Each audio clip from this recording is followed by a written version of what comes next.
இறுதிக்கட்ட தேர்தல் பரப்புரையை முடிச்சிட்டு தமிழ்நாட்டுக்கு வரக்கூடிய பிரதமர் நரேந்திர மோடியை கண்டிச்சு சென்னை உயர்நீதிமன்ற திமுக வழக்கறிஞர் ஹேமந்த் அண்ணாதுரைங்கிறவரு சென்னை முழுக்க இரவோடு இரவா கோபேக் மோடிங்கிற போஸ்டரை ஒட்டிருக்கிறது பரபரப்பை ஏற்படுத்தியிருக்கு.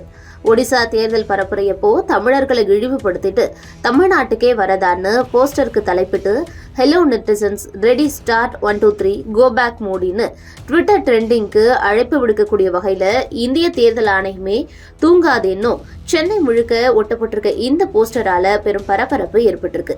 சென்னை உயர்நீதிமன்ற வளாகம், சென்ட்ரல் ரயில் நிலையம், GH, அண்ணா சாலை, ஜெமினி மேம்பாலம், MLA விடுதி, சென்னை பிரஸ் கிளப், அண்ணா அறிவாலயம், அன்பகம், கிரீன்வே சாலைன்னு சென்னையில் இருக்கக்கூடிய மிக முக்கியமான இடங்கள் எல்லாத்திலுமே இந்த போஸ்டர்ஸ் ஒட்டப்பட்டிருக்கு. பிரதமர் நரேந்திர மோடி இன்று கன்னியாகுமரிக்கு தியானம் செய்ய 3 நாள் பயணமா வரக்கூடிய சூழல்ல அவருடைய வருகைக்கு எதிர்ப்பு தெரிவித்து ஒட்டப்பட்டிருக்க இந்த போஸ்டர்ஸ் மிகப்பெரிய அளவுல பேசு பொருளா மாறி இருக்கு.